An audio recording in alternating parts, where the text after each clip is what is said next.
Tonight you are exactly where you need to be. You've found your way to a quiet little corner of the night, where the world slows down, the stars begin to whisper, and soft stories drift like moonlight through the dark. I'm so glad you're here. Before we begin tonight's story, I just want to gently ask, if you find comfort in these bedtime moments, it would mean the world if you'd take a second to like this video, subscribe, or even share it with someone else who could use a little peace. Your support helps keep this cozy space glowing night after night. Now settle in, let the day melt away, and let's begin.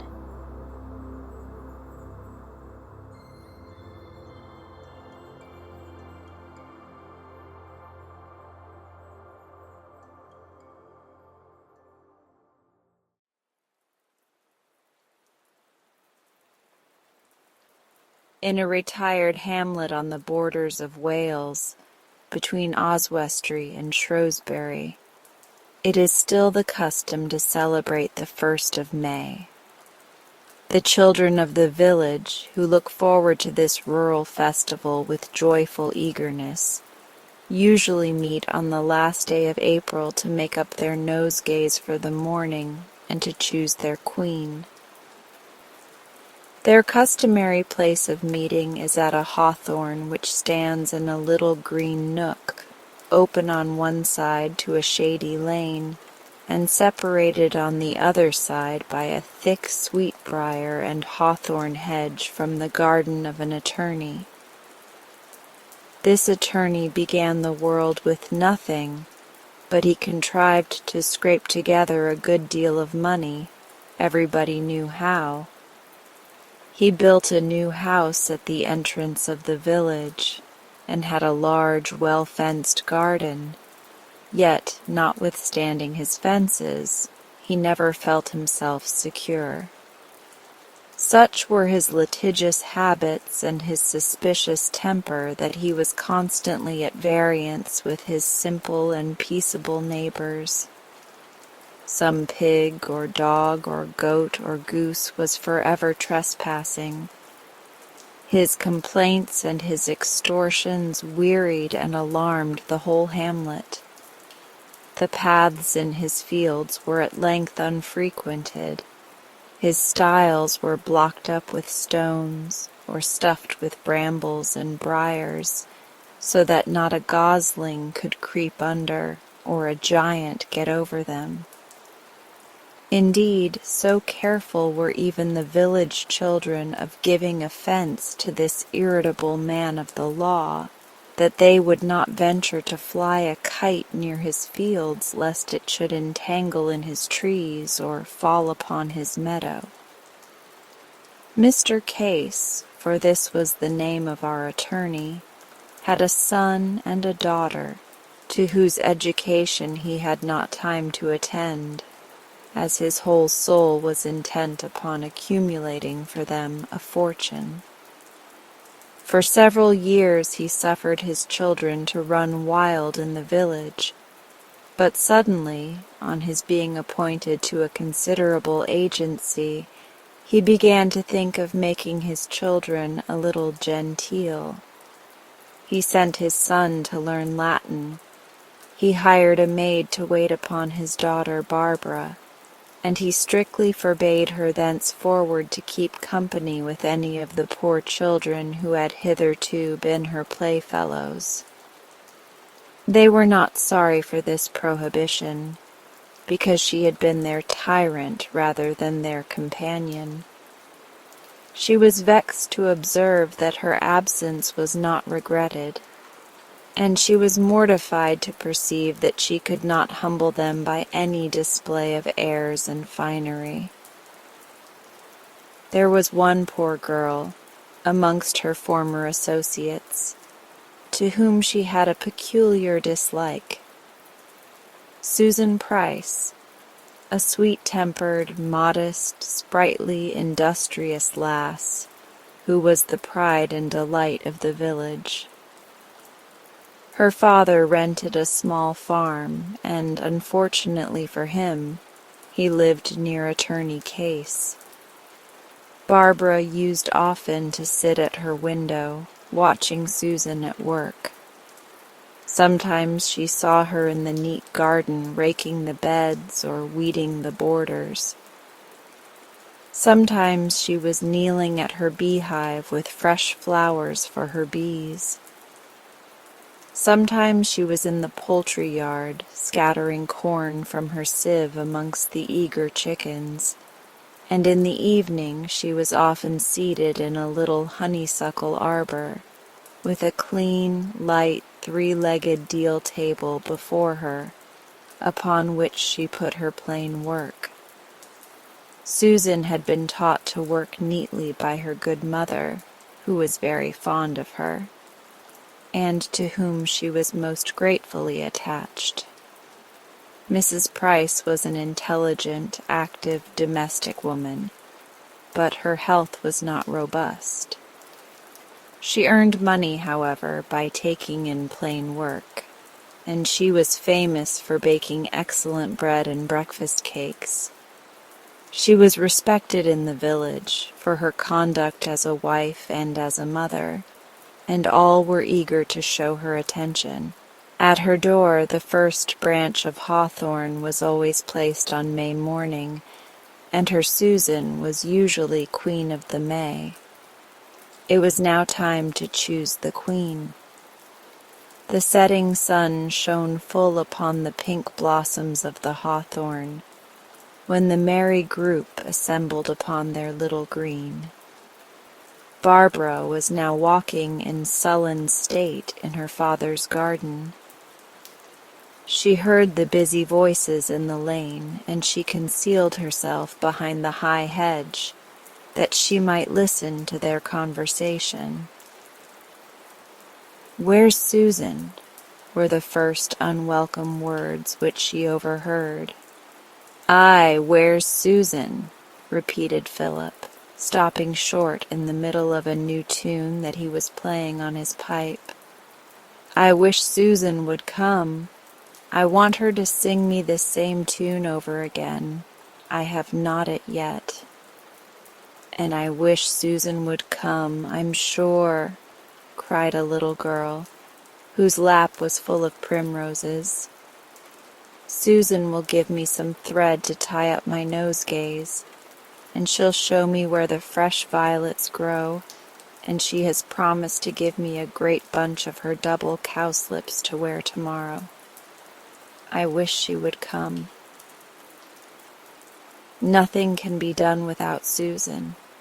She always shows us where the nicest flowers are to be found in the lanes and meadows, said they.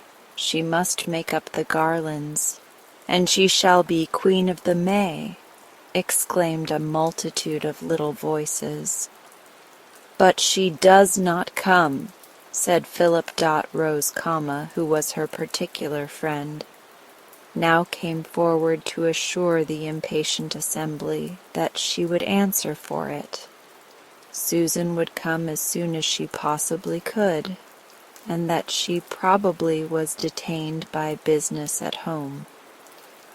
The little electors thought that all business should give way to theirs, and Rose was dispatched to summon her friend immediately. "Tell her to make haste," cried Philip. "Attorney Case dined at the Abbey today, luckily for us. If he comes home and finds us here, maybe he'll drive us away. For he says this bit of ground belongs to his garden, though that is not true, I'm sure. For Farmer Price knows and says it was always open to the road. The attorney wants to get our playground, so he does. I wish he and his daughter Bab, or Miss Barbara, as she must now be called, were 100 miles off, out of our way, I know.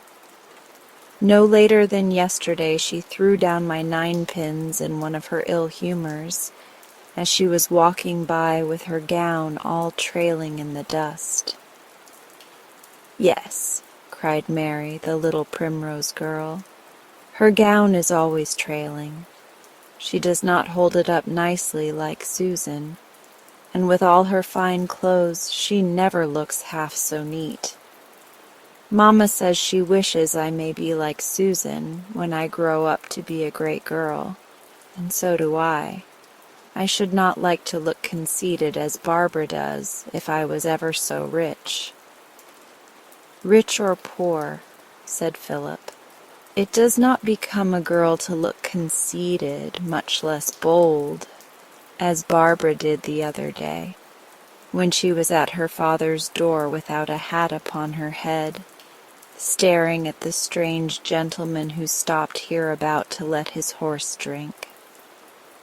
I know what he thought of Bab by his looks, and of Susan too, for Susan was in her garden, bending down a branch of the laburnum tree, looking at its yellow flowers which were just come out.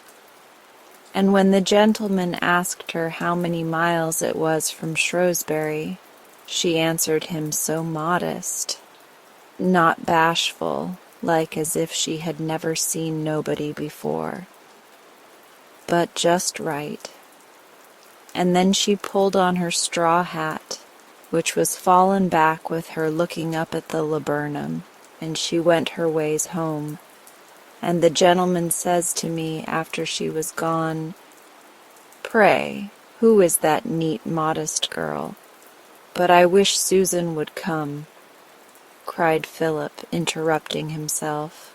Susan was all this time, as her friend Rose rightly guessed, busy at home. She was detained by her father's returning later than usual. His supper was ready for him nearly an hour before he came home, and Susan swept up the ashes twice, and twice put on wood to make a cheerful blaze for him. But at last, when he did come in, he took no notice of the blaze or of Susan, and when his wife asked him how he did, he made no answer, but stood with his back to the fire, looking very gloomy. Susan put his supper upon the table and set his own chair for him, but he pushed away the chair and turned from the table, saying, "I shall eat nothing, child. Why have you such a fire to roast me at this time of the year? You said yesterday, Father, I thought, that you liked a little cheerful wood fire in the evening, and there was a great shower of hail. Your coat is quite wet. We must dry it." "Take it then, child," said he, pulling it off. "I shall soon have no coat to dry, and take my hat too," said he, throwing it upon the ground. Susan hung up his hat, put his coat over the back of a chair to dry, and then stood anxiously looking at her mother, who was not well. She had this day fatigued herself with baking, and now, alarmed by her husband's moody behavior, she sat down pale and trembling. He threw himself into a chair, folded his arms, and fixed his eyes upon the fire. Susan was the first who ventured to break silence. Happy the father who has such a daughter as Susan. Her unaltered sweetness of temper and her playful, affectionate caresses at last somewhat dissipated her father's melancholy. He could not be prevailed upon to eat any of the supper which had been prepared for him. However, with a faint smile, he told Susan that he thought he could eat one of her guinea hen's eggs. She thanked him, and with that nimble alacrity which marks the desire to please, she ran to her neat chicken yard, but, alas, her guinea hen was not there. It had strayed into the attorney's garden. She saw it through the paling, and timidly opening the little gate, she asked Miss Barbara, who was walking slowly by, to let her come in and take her guinea hen. Barbara, who was at this instant reflecting with no agreeable feelings upon the conversation of the village children to which she had recently listened, started when she heard Susan's voice, and with a proud, ill-humored look and voice refused her request. "Shut the gate," said Barbara. "You have no business in our garden, and as for your hen, I shall keep it. It is always flying in here and plaguing us, and my father says it is a trespasser, and he told me I might catch it and keep it the next time it got in, and it is in now." Then Barbara called to her maid, Betty, and bid her catch the mischievous hen. "Oh, my guinea hen, my pretty guinea hen!" cried Susan, as they hunted the frightened, screaming creature from corner to corner. "Here we have got it," said Betty, holding it fast by the legs. "Now pay damages, Queen Susan, or goodbye to your pretty guinea hen," said Barbara in an insulting tone. "Damages? What damages?" said Susan. "Tell me what I must pay." "A shilling," said Barbara. "Oh, if sixpence would do," said Susan. "I have but sixpence of my own in the world, and here it is." "It won't do," said Barbara, turning her back. "Nay, but hear me," cried Susan. "Let me at least come in to look for its eggs. I only want one for my father's supper. You shall have all the rest." "What's your father, or his supper to us? Is he so nice that he can eat none but guinea hen's eggs?" said Barbara. "If you want your hen and your eggs, pay for them, and you'll have them." "I have but sixpence, and you say that won't do," said Susan with a sigh as she looked at her favorite, which was in the maid's grasping hands, struggling and screaming in vain. Susan retired disconsolate.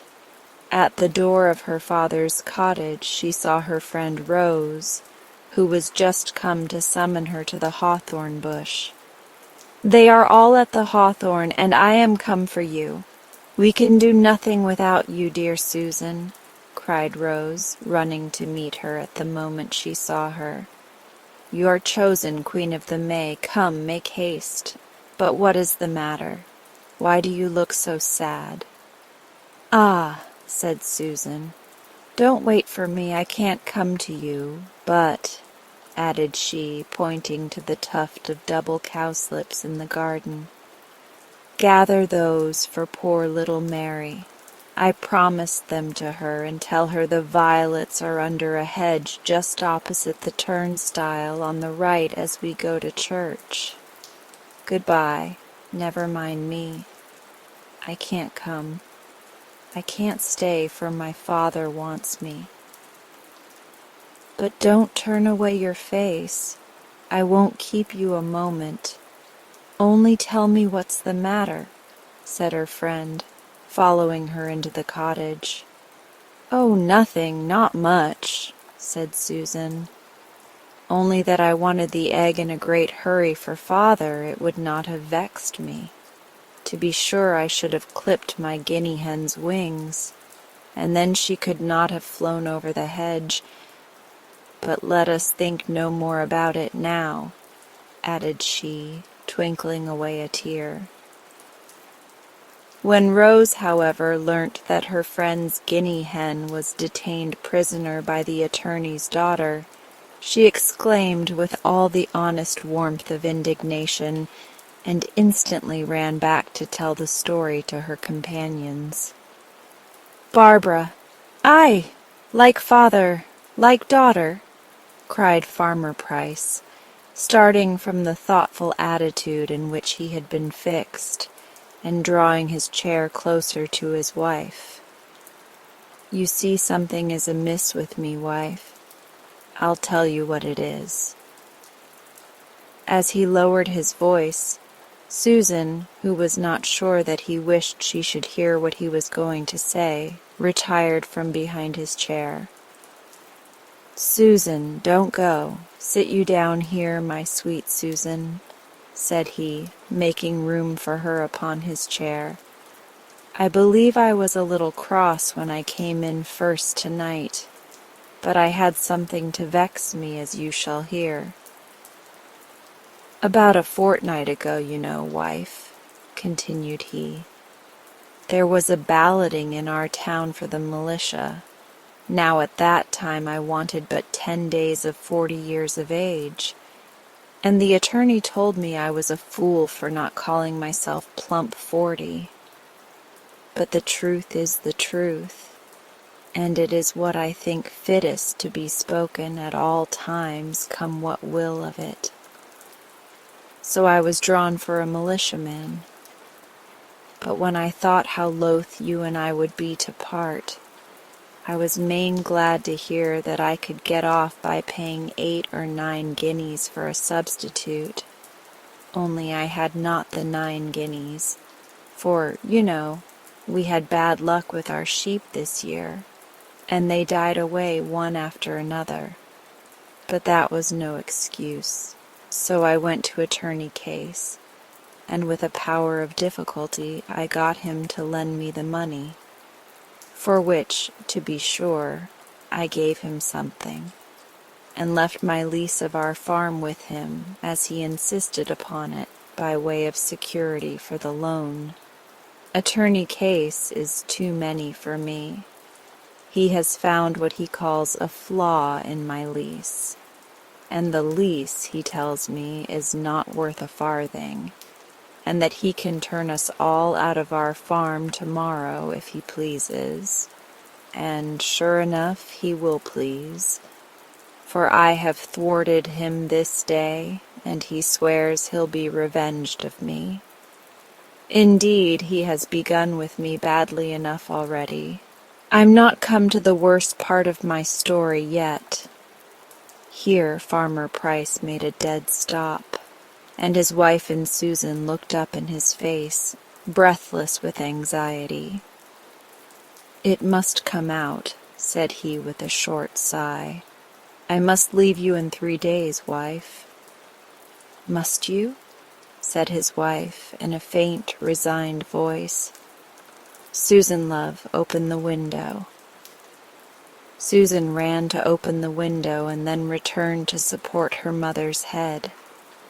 When she came a little to herself, she sat up, begged that her husband would go on, and that nothing might be concealed from her. Her husband had no wish indeed to conceal anything from a wife he loved so well, but, firm as he was, and steady to his maxim, that the truth was the thing the fittest to be spoken at all times, his voice faltered, and it was with great difficulty that he brought himself to speak the whole truth at this moment. The fact was this. Case met Farmer Price as he was coming home, whistling, from a new plowed field. The attorney had just dined at the Abbey. The Abbey was the family seat of an opulent baronet in the neighborhood, to whom Mr. Case had been agent. The baronet died suddenly, and his estate and title devolved to a younger brother, who was now just arrived in the country, and to whom Mr. Case was eager to pay his court, in hopes of obtaining his favor. Of the agency he flattered himself that he was pretty secure, and he thought that he might assume a tone of command towards the tenants, especially towards one who was some guineas in debt, and in whose lease there was a flaw. Accosting the farmer in a haughty manner, The attorney began with, "So, Farmer Price, a word with you, if you please. Walk on here, man, beside my horse, and you'll hear me. You have changed your opinion, I hope, about that bit of land, that corner at the end of my garden?" "As how, Mr. Case?" said the farmer. "As how, man? Why, you said something about its not belonging to me when you heard me talk of enclosing it the other day." "So I did," said Price, "and so I do." Provoked and astonished at the firm tone in which these words were pronounced, the attorney was upon the point of swearing that he would have his revenge, but as his passions were habitually attentive to the letter of the law, he refrained from any hasty expression which might, he was aware, in a court of justice, be hereafter brought against him.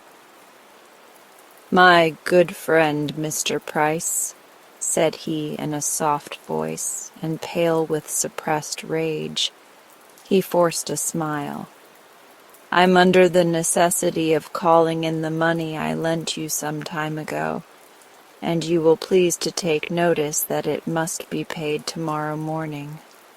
I wish you a good evening. You have the money ready for me, I dare say." "No," said the farmer, "not a guinea of it. But John Simpson, who was my substitute, has not left our village yet. I'll get the money back from him and go myself, if so be it must be so, into the militia. So I will." The attorney did not expect such a determination, and he represented, in a friendly, hypocritical tone to Price, that he had no wish to drive him to such an extremity, that it would be the height of folly in him to run his head against a wall for no purpose. "You don't mean to take the corner into your own garden, do you, Price?" said he. "Aye," said the farmer. "God forbid. It's none of mine.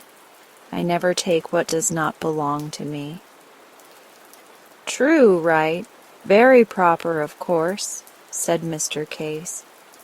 "But then you have no interest in life in the land in question?" "None." "Then why so stiff about it, Price? All I want of you to say that black is white, which I won't do, Mr. Case. The ground is a thing not worth talking of, but it's neither yours nor mine. In my memory, since the new lane was made, it has always been open to the parish, and no man shall enclose it with my good will. Truth is truth, and must be spoken. Justice is justice, and should be done, Mr. Attorney. And law is law, Mr. Farmer, and shall have its course to your cost," cried the attorney, exasperated by the dauntless spirit of this village Hampton. Here they parted.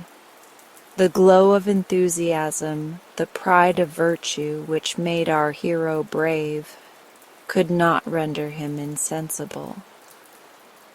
As he drew nearer home, many melancholy thoughts pressed upon his heart. He passed the door of his own cottage with resolute steps, however, and went through the village in search of the man who had engaged to be his substitute. He found him, told him how the matter stood, and luckily the man, who had not yet spent the money, was willing to return it. As there were many others drawn for the militia, who, he observed, would be glad to give him the same price or more for his services. The moment Price got the money, he hastened to Mr. Case's house, walked straight forward into his room, and laying the money down upon his desk, "There, Mr. Attorney, are your 9 guineas. Count them, now I have done with you." "Not yet," said the attorney, jingling the money triumphantly in his hand. "We'll give you a taste of the law, my good sir, or I'm mistaken. You forgot the flaw in your lease, which I have safe in this desk."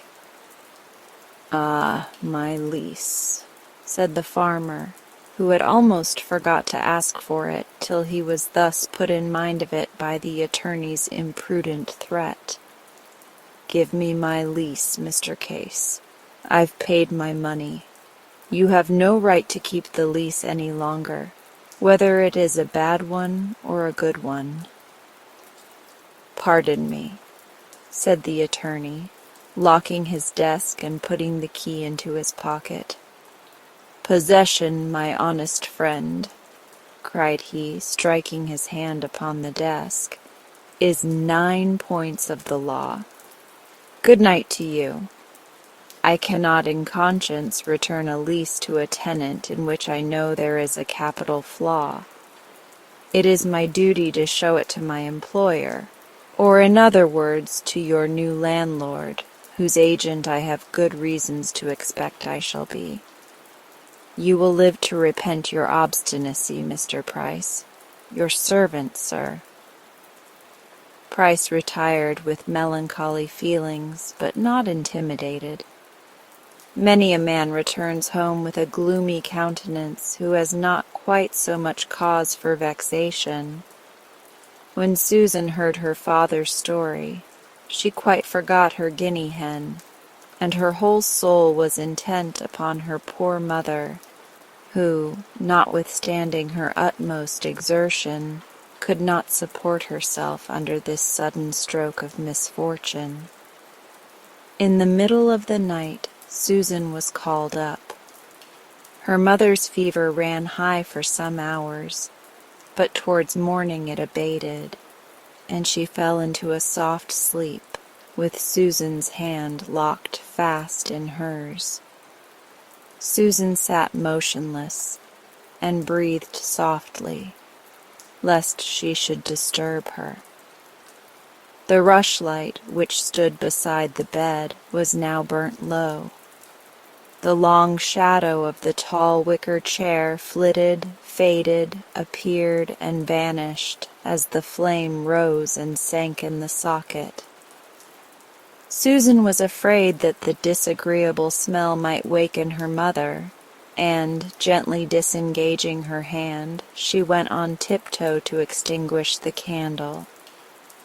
All was silent. The gray light of the morning was now spreading over every object. The sun rose slowly, and Susan stood at the lattice window, looking through the small, leaded, cross-barred panes at the splendid spectacle. A few birds began to chirp, but as Susan was listening to them, her mother started in her sleep and spoke unintelligibly. Susan hung up a white apron before the window to keep out the light, and just then she heard the sound of music at a distance in the village. As it approached nearer, she knew that it was Philip playing upon his pipe and tabor.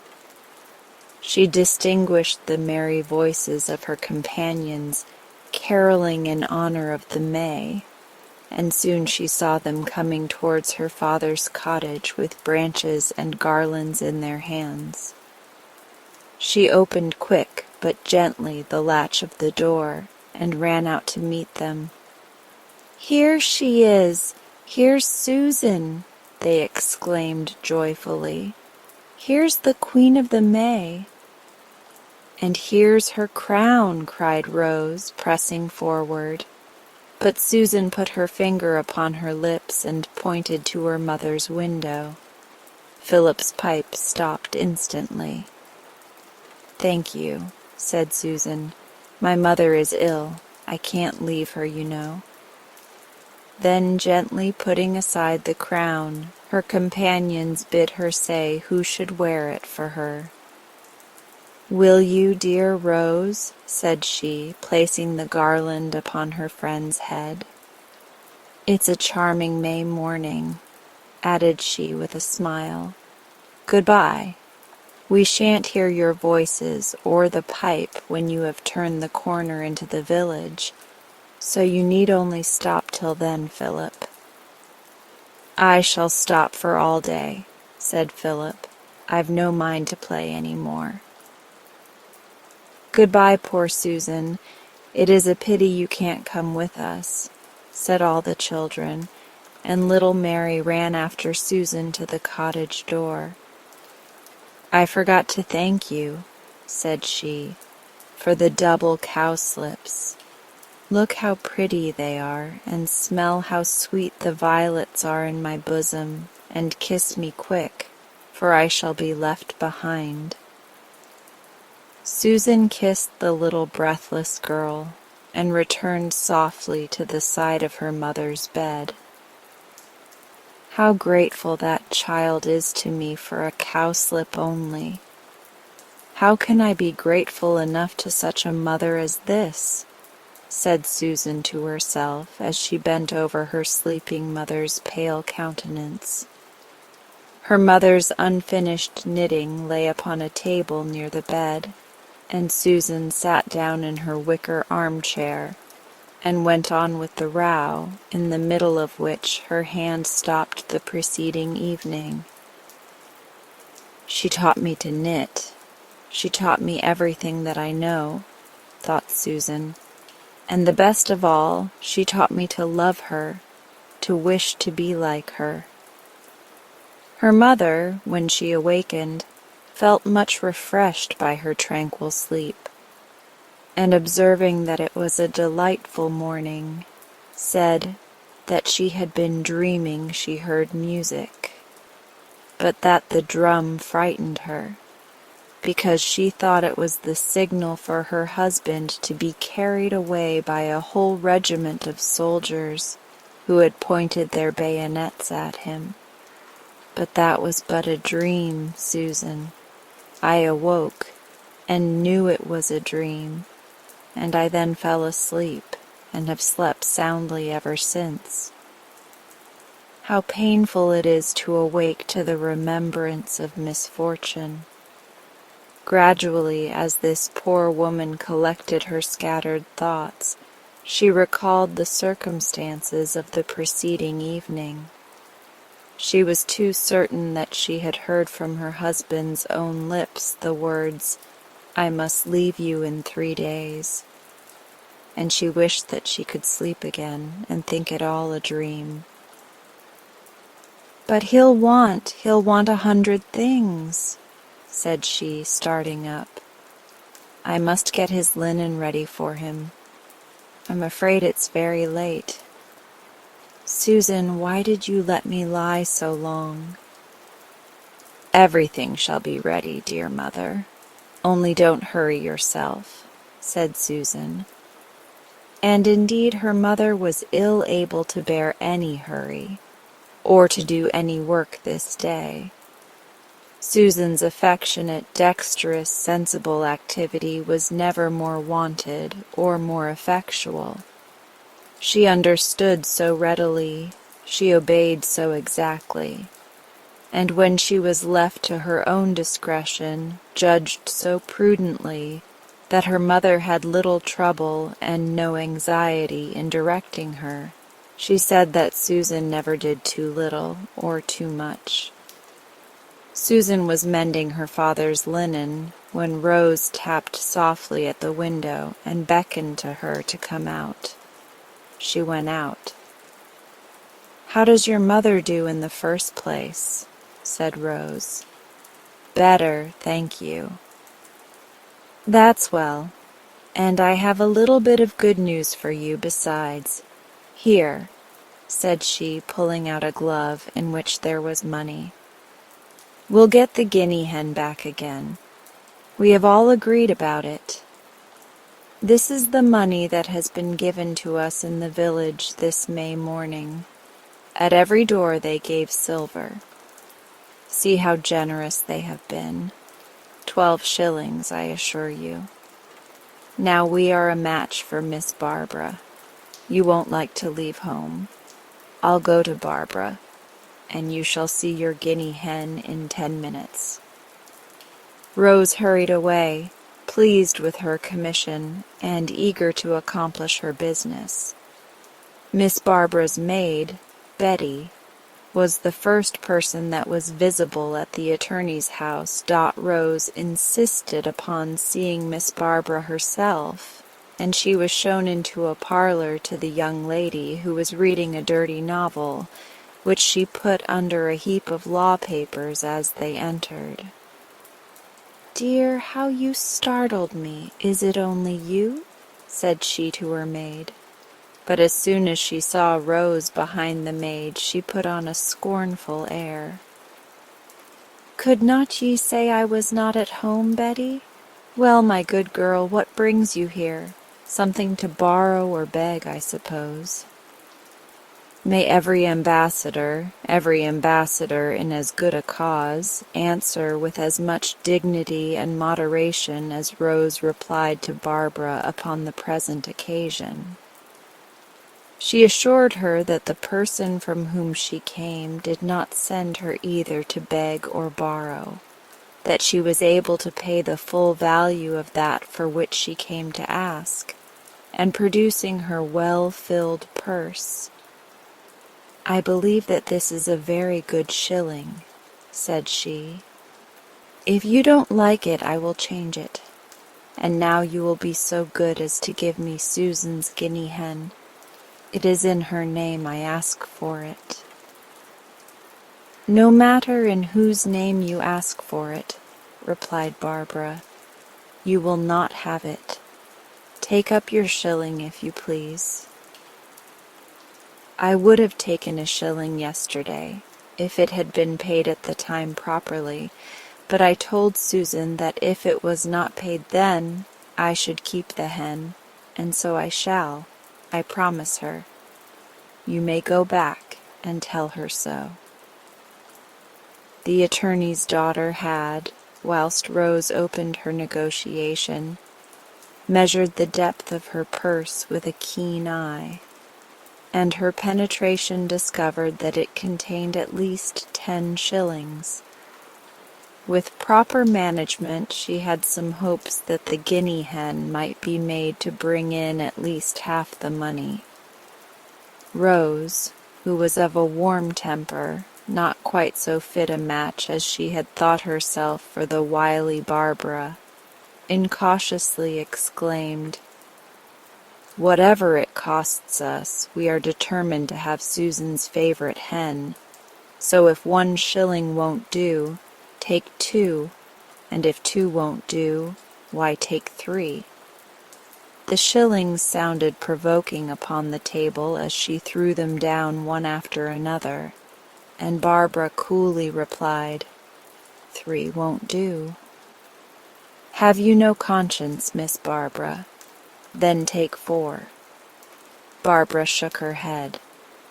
A 5th shilling was instantly proffered, but Bab, who now saw plainly that she had the game in her own hands, preserved a cold, cruel silence. Rose went on rapidly, bidding shilling after shilling, till she had completely emptied her purse. The 12 shillings were spread upon the table. Barbara's avarice was moved.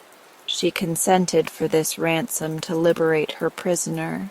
Rose pushed the money towards her, but just then, recollecting that she was acting for others more than for herself, and doubting whether she had full powers to conclude such an extravagant bargain, she gathered up the public treasure, and with newly recovered prudence observed that she must go back to consult her friends.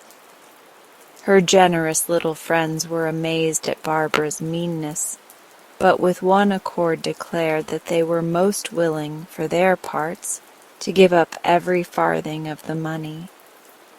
They all went to Susan in a body and told her so. "There's our purse," said they. "Do what you please with it." They would not wait for one word of thanks, but ran away, leaving only Rose with her to settle the treaty for the guinea hen. There is a certain manner of accepting a favor which shows true generosity of mind. Many know how to give, but few know how to accept a gift properly. Susan was touched, but not astonished, by the kindness of her young friends, and she received the purse with as much simplicity as she would have given it. "Well," said Rose, "shall I go back for the guinea hen?" "The guinea hen," said Susan, starting from a reverie into which she had fallen, as she contemplated the purse. "Certainly I do long to see my pretty guinea hen once more, but I was not thinking of her just then.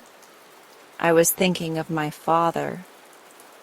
Now Susan had heard her mother often, in the course of this day, wish that she had but money enough in the world to pay John Simpson for going to serve in the militia instead of her husband. "This, to be sure, will go but a little way," thought Susan, "but still it may be of some use to my father." She told her mind to Rose and concluded by saying decidedly that if the money was given to her to dispose of as she pleased, she would give it to her father. "It is all yours, my dear good Susan," cried Rose with a look of warm approbation. "This is so like you, but I'm sorry that Miss Bab must keep your guinea hen. I would not be her for all the guinea hens or guineas either in the whole world. Why, I'll answer for it, the guinea hen won't make her happy, and you'll be happy even without, because you are good. Let me come and help you tomorrow," continued she, looking at Susan's work. "If you have any more mending work to do, I never liked work till I worked with you. I won't forget my thimble or my scissors," added she, laughing, "though I used to forget them when I was a giddy girl. I assure you I am a great hand at my needle now. Try me." Susan assured her friend that she did not doubt the powers of her needle, and that she would most willingly accept of her services, but that unluckily she had finished all her needlework that was immediately wanted. "But do you know," said she, "I shall have a great deal of business tomorrow, but I won't tell you what it is that I have to do, for I am afraid I shall not succeed. But if I do succeed, I'll come and tell you directly, because you will be so glad of it." Susan, who had always been attentive to what her mother taught her, and who had often assisted her when she was baking bread and cakes for the family at the Abbey, had now formed the courageous but not presumptuous idea that she could herself undertake to bake a batch of bread. One of the servants from the Abbey had been sent all round the village in the morning in search of bread, and had not been able to procure any that was tolerable. Mrs. Price's last baking failed for want of good barm. She was not now strong enough to attempt another herself, and when the brewer's boy came with eagerness to tell her that he had some fine fresh yeast, she thanked him, but sighed and said it would be of no use to her. Accordingly she went to work with much prudent care, and when her bread the next morning came out of the oven, it was excellent. At least her mother said so, and she was a good judge. It was sent to the Abbey, and as the family there had not tasted any good bread since their arrival in the country, they also were earnest and warm in its praise. Inquiries were made from the housekeeper, and they heard with some surprise that this excellent bread was made by a young girl only 12 years old. The housekeeper, who had known Susan from a child, was pleased to have an opportunity in speaking in her favor. "She is the most industrious little creature, ma'am, in the world," said she to her mistress. "Little I can't so well call her now, since she's grown tall and slender to look at, and glad I am she has grown up likely to look at, for handsome is that handsome does. She thinks no more of her being handsome than I do myself. Yet she has as proper a respect for herself, ma'am, as you have, and I always see her neat, and with her mother, ma'am, or fit people, as a girl should be. As for her mother, she dotes upon her as well she may, for I should myself if I had half such a daughter. And then she has 2 little brothers, and she's as good to them, and my boy Philip says taught 'em to read more than the schoolmistress, all with tenderness and good nature. But I beg your pardon, ma'am, I cannot stop myself when I once begin to talk of Susan. You have really said enough to excite my curiosity," said her mistress. "Pray send for her immediately. We can see her before we go out to walk." The benevolent housekeeper dispatched her boy Philip for Susan, who never happened to be in such an untidy state as to be unable to obey a summons without a long preparation. She had, it is true, been very busy, but orderly people can be busy and neat at the same time. She put on her usual straw hat and accompanied Rose's mother, who was going with a basket of cleared muslin to the Abbey. The modest simplicity of Susan's appearance, and the artless good sense and propriety of the answers she gave to all the questions that were asked her, pleased the ladies at the Abbey, who were good judges of character and manners. Sir Arthur Somers had 2 sisters, sensible, benevolent women. They were not of that race of fine ladies who are miserable the moment they come to the country, nor yet were they of that bustling sort, who quack and direct all their poor neighbors for the mere love of managing, or the want of something to do. They were judiciously generous, and whilst they wished to diffuse happiness, they were not peremptory in requiring that people should be happy precisely their own way.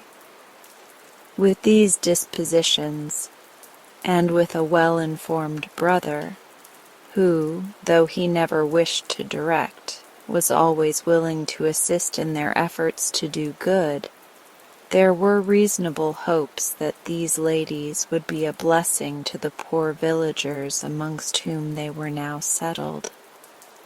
As soon as Miss Somers had spoken to Susan, she inquired for her brother, but Sir Arthur was in his study, and a gentleman was with him on business.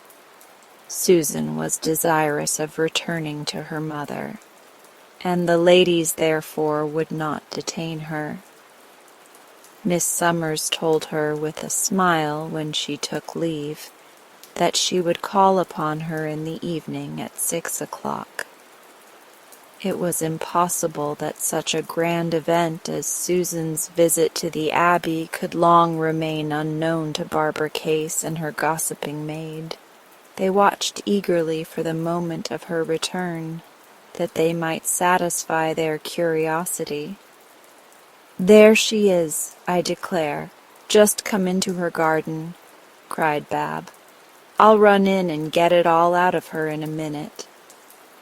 Bab could descend without shame, whenever it suited her purposes, from the height of insolent pride to the lowest meanness of fawning familiarity. Susan was gathering some marigolds and some parsley for her mother's broth.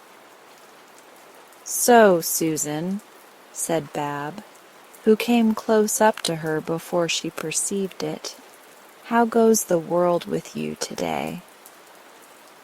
"My mother is rather better today, she says, ma'am. Thank you," replies Susan, coldly but civilly.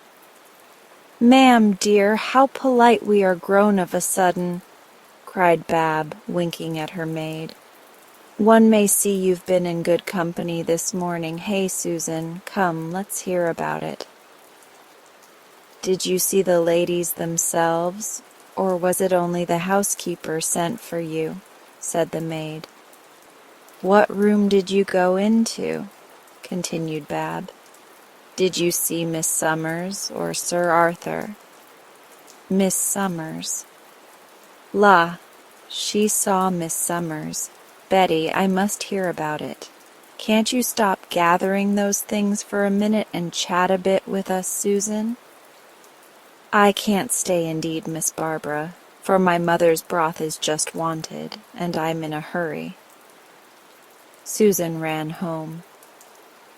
"Lord, her head is full of broth now," said Bab to her maid, "and she has not a word for herself, though she has been abroad. My papa may well call her simple Susan, for simple she is, and simple she will be all the world over. For my part, I think she's little better than a downright simpleton.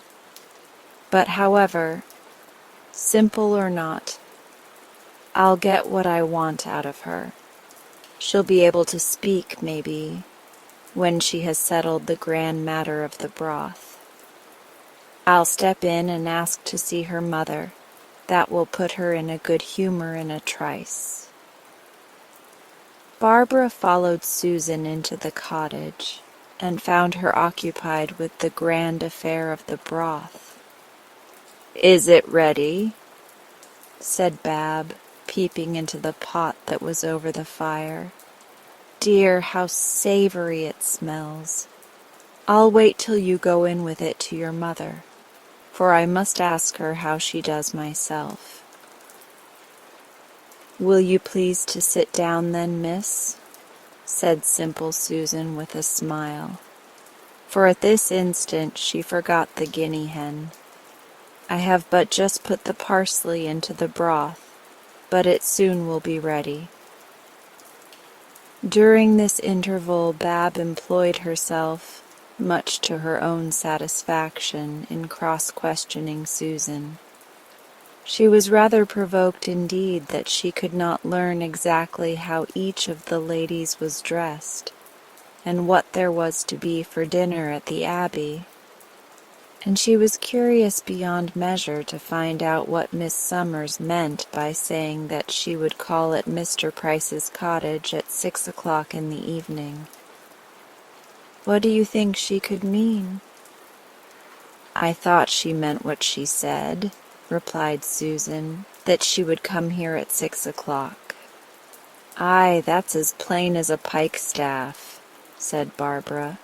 "But what else did she mean, think you? People, you know, don't always mean exactly, downright neither more nor less than what they say." "Not always," said Susan, with an arch smile, which convinced Barbara that she was not quite a simpleton. "Not always," repeated Barbara, coloring. "Oh, then I suppose you have some guess at what Miss Summers meant." "No," said Susan. "I was not thinking about Miss Summers when I said not always." "How nice that broth does look," resumed Barbara after a pause. Susan had now poured the broth into a basin, and as she strewed over it the bright orange marigolds, it looked very tempting. She tasted it, and added now a little salt, and now a little more, till she thought it was just to her mother's taste. "Oh, I must taste it," said Bab, taking the basin up greedily. "Won't you take a spoon?" said Susan, trembling at the large mouthfuls which Barbara sucked up with a terrible noise. "Take a spoonful indeed!" exclaimed Barbara, setting down the basin in high anger. "The next time I taste your broth you shall affront me if you dare. The next time I set my foot in this house you shall be as saucy to me as you please." And she flounced out of the house, repeating, "Take a spoon, pig," was what you meant to say.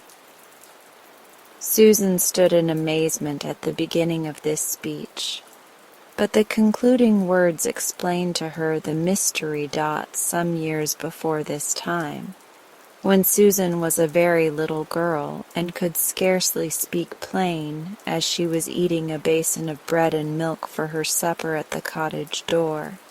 A great pig came up and put his nose into the basin. Susan was willing that the pig should have some share of the bread and milk, but as she ate with a spoon and he with his large mouth, she presently discovered that he was likely to have more than his share, and in a simple tone of expostulation she said to him, "Take a poon, pig." 7. The saying became proverbial in the village. Susan's little companions repeated it, and applied it upon many occasions whenever anyone claimed more than his share of anything good.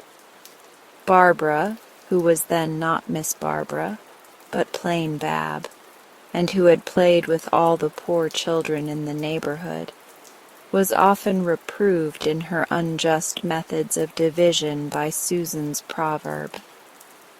Susan, as she grew up, forgot the childish saying, but the remembrance of it rankled in Barbara's mind, and it was to this that she suspected Susan had alluded when she recommended a spoon to her whilst she was swallowing the basin of broth. "La, miss," said Barbara's maid, when she found her mistress in a passion upon her return from Susan's, "I only wondered you did her the honour to set your foot within her doors.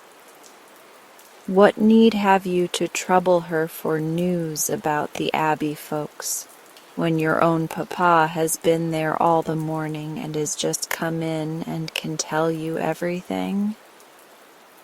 Barbara did not know that her father meant to go to the Abbey that morning, for Attorney Case was mysterious even to his own family about his morning rides. He never chose to be asked where he was going or where he had been, and this made his servants more than commonly inquisitive to trace him. Barbara, against whose apparent childishness and real cunning he was not sufficiently on his guard, had often the art of drawing him into conversation about his visits. She ran into her father's parlor, but she knew the moment she saw his face that it was no time to ask questions. His pen was across his mouth, and his brown wig pushed oblique upon his contracted forehead. The wig was always pushed crooked whenever he was in a brown, or rather a black, study. Barbara, who did not, like Susan, bear with her father's testy humor from affection and gentleness of disposition, but who always humored him from artifice, tried all her skill to fathom his thoughts, and when she found that it would not do, she went to tell her maid so, and to complain that her father was so cross, there was no bearing him. It is true that Attorney Case was not in the happiest mood possible, for he was by no means satisfied with his morning's work at the Abbey. Sir Arthur Somers, the new man, did not suit him, and he began to be rather apprehensive that he should not suit Sir Arthur. He had sound reasons for his doubts. Sir Arthur Somers was an excellent lawyer and a perfectly honest man. This seemed to our attorney a contradiction in terms. In the course of his practice the case had not occurred, and he had no precedents ready to direct his proceedings. Sir Arthur was also a man of wit and eloquence, yet of plain dealing and humanity. The attorney could not persuade himself to believe that his benevolence was anything but enlightened cunning, and his plain dealing he one minute dreaded as the masterpiece of art, and the next despised as the characteristic of folly. In short, he had not yet decided whether he was an honest man or a knave. He had settled accounts with him for his late agency, and had talked about sundry matters of business. He constantly perceived, however, that he could not impose upon Sir Arthur, but the idea that he could know all the mazes of the law and yet prefer the straight road was incomprehensible. Mr. Case, having paid Sir Arthur some compliments on his great legal abilities and his high reputation at the bar, he coolly replied, "I have left the bar." The attorney looked in unfeigned astonishment that a man who was actually making £3,000 per annum at the bar should leave it. "I am come," said Sir Arthur, "to enjoy that kind of domestic life in the country which I prefer to all others, and amongst people whose happiness I hope to increase." At this speech the attorney changed his ground, flattering himself that he should find his man averse to business and ignorant of country affairs. He talked of the value of land and of new leases. Sir Arthur wished to enlarge his domain, and to make a ride round it. A map of it was lying upon the table, and Farmer Price's garden came exactly across the new road for the ride. Sir Arthur looked disappointed, and the keen attorney seized the moment to inform him that Price's whole land was at his disposal. "At my disposal? How so?" cried Sir Arthur eagerly. "It will not be out of lease, I believe, these 10 years. I'll look into the rent roll again. Perhaps I am mistaken." "You are mistaken, my good sir, and you are not mistaken," said Mr. Case with a shrewd smile. "In one sense, the land will not be out of lease these 10 years, and in another it is out of lease at this present time. To come to the point at once, the lease is ab origin null and void. I have detected a capital flaw in the body of it. I pledge my credit upon it, sir, it can't stand a single term in law or equity." The attorney observed that at these words Sir Arthur's eye was fixed with a look of earnest attention. "Now I have him," said the cunning tempter to himself. "Neither in law nor equity," repeated Sir Arthur with apparent incredulity. "Are you sure of that, Mr. Case?" "Sure. As I told you before, sir, I'd pledge my whole credit upon the thing. I'd stake my existence." "That's something," said Sir Arthur, as if he was pondering upon the matter.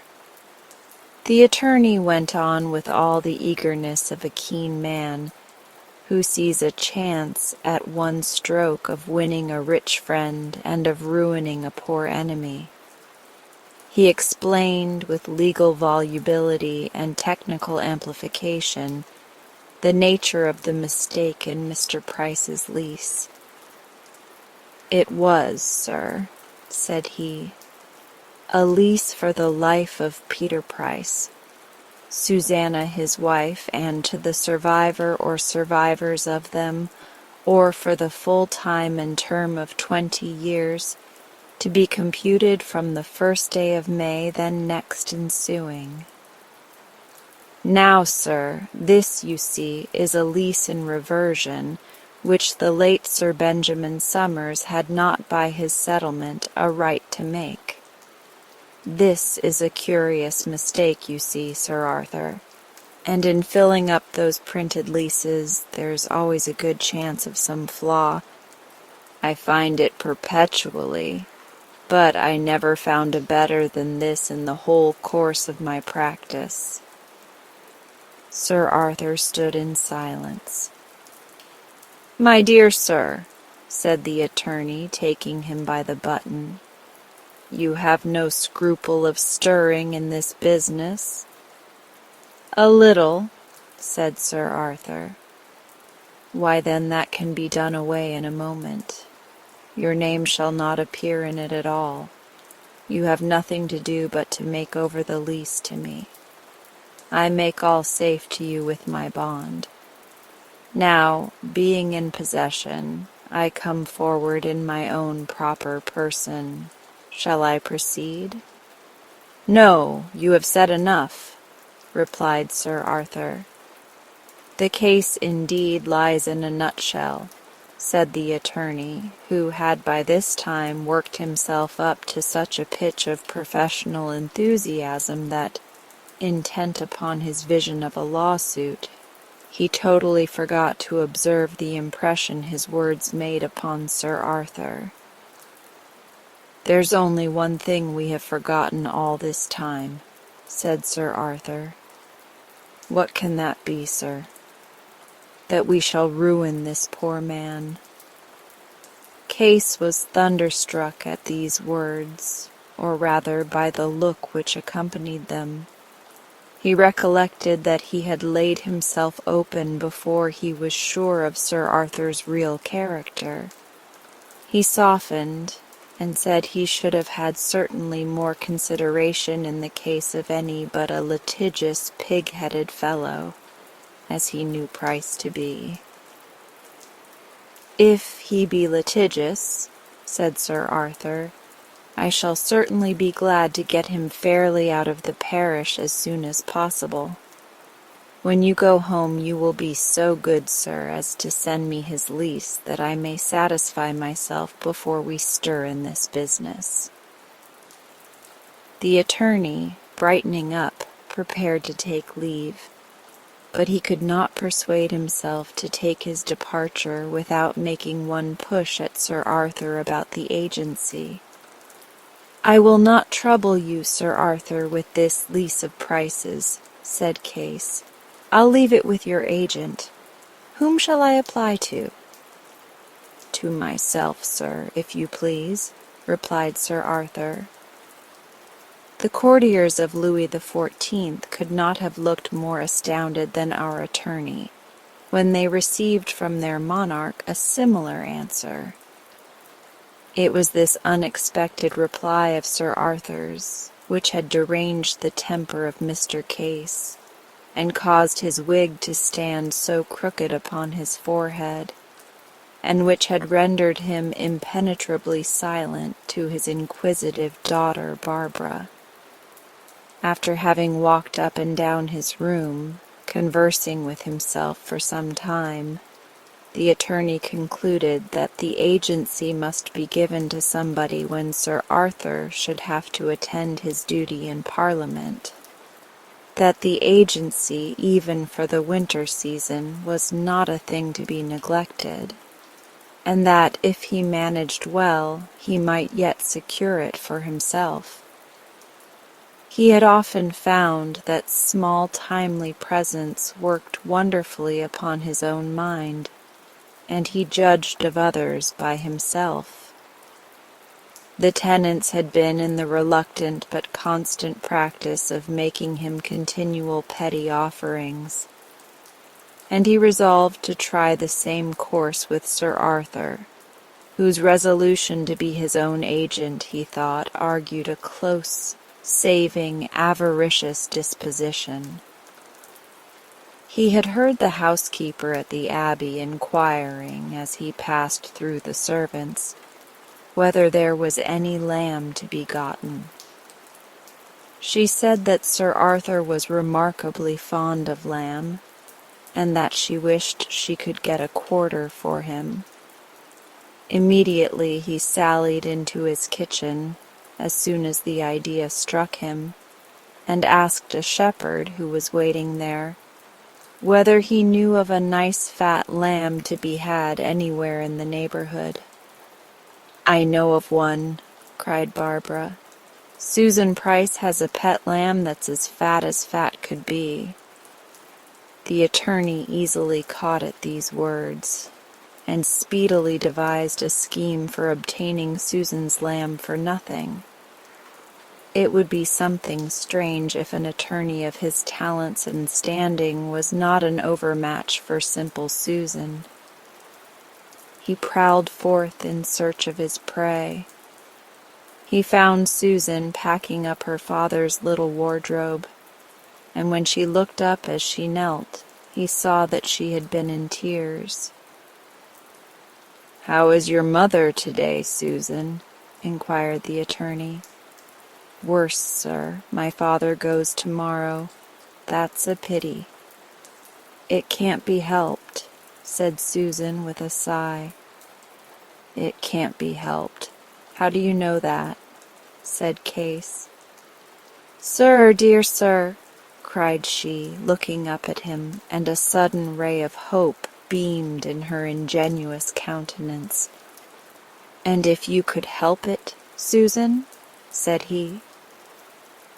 Susan clasped her hands in silence, more expressive than words. "You can help it, Susan." She started up in an ecstasy. "What would you give now to have your father at home for a whole week longer?" "Anything, but I have nothing." "Yes, but you have a lamb," said the hard-hearted attorney. "My poor little lamb," said Susan. "But what can that do?" "What good can any lamb do?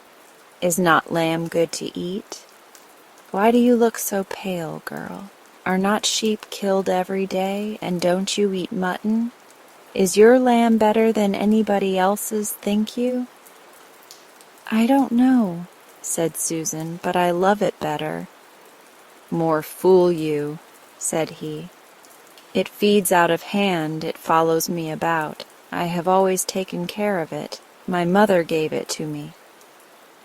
"Well, say no more about it, then," he cynically observed. "If you love your lamb better than both your father and your mother, keep it, and good morning to you." "Stay, oh, stay!" cried Susan, catching the skirt of his coat with an eager, trembling hand. "A whole week, did you say? My mother may get better in that time. No, I do not love my lamb half so well." The struggle of her mind ceased, and with a placid countenance and calm voice, "Take the lamb," said she. "Where is it?" said the attorney. "Grazing in the meadow by the river side." "It must be brought up before nightfall for the butcher, remember." "I shall not forget it," said Susan steadily. As soon, however, as her persecutor turned his back and quitted the house, Susan sat down and hid her face in her hands. She was soon aroused by the sound of her mother's feeble voice, who was calling Susan from the inner room where she lay. Susan went in, but did not undraw the curtain as she stood beside the bed.